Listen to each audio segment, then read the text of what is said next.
What's up, old school homies? Let's talk about joining a band that's not in it for the money. It sounds good in theory. I've heard this theory from many people. It's a flawed theory, like, let's just go through why it is.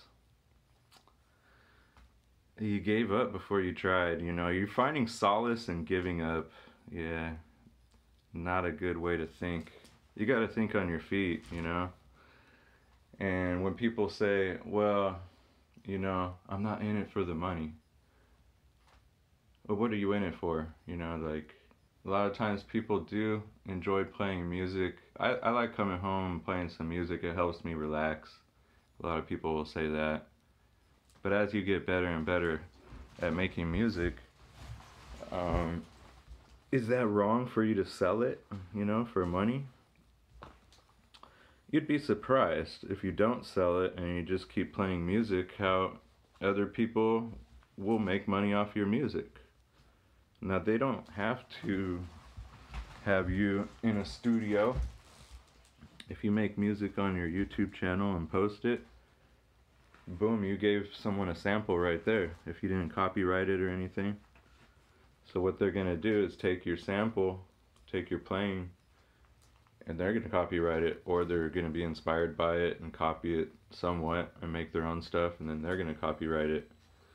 Just because you don't want to copyright your stuff and you don't like money doesn't mean you have like the authority to tell other people that they shouldn't like money, And the reason why people like money is because it helps, like your music. First off, it's hard to put your music out in a live situation like we did in the 70s. You pretty much need a computer interface, a digital audio workstation, which if you get a real one, they're about $500. You need instruments, some plugins. It'll come around like $2,000-3,000, and it sounds like, no, it's not that big a deal. It took me about 6 years to get everything that I needed to actually record a song. So, yeah, trying to say that I don't like money, I would have liked to have recorded a song 6 years ago. Honestly, it would have been cool. But I didn't have the money. Like, I didn't have all the equipment, so I bought it piece by piece. But, just saying, like, I don't like money, that's just not going to help you. That's just it's a losing mentality, honestly. You're mindsetting yourself not to make money. And the best person that's ever explained it to me was a guy who was working at Kenworth, Inland Valley Kenworth. I went into this truck shop and I went to go buy a part, and the guy wanted a discount in front of me.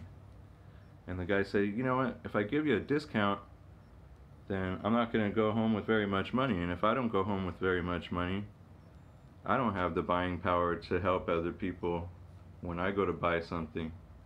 So if I charge you more, you'll give me more money, and if you give me more money, I'll have more money to pay somebody else. So it's a trickle-down effect. If you say you don't like money, okay, that's cute until you need money. And then now what?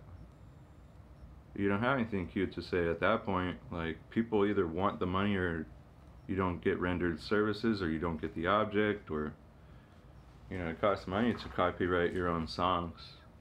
It costs money to get people to mix your stuff if you don't know how to mix it. Or, I mean, it would be cool to be filming this video without my cell phone, with like a real video camera, but I can't, because I don't have enough money to like invest in video camera. Just saying you don't like money, it's just a stupid object, like, yeah, it's a piece of paper. Okay, yeah. It's a piece of paper that makes people do anything, like, you ain't got no paper, ain't nobody doing nothing.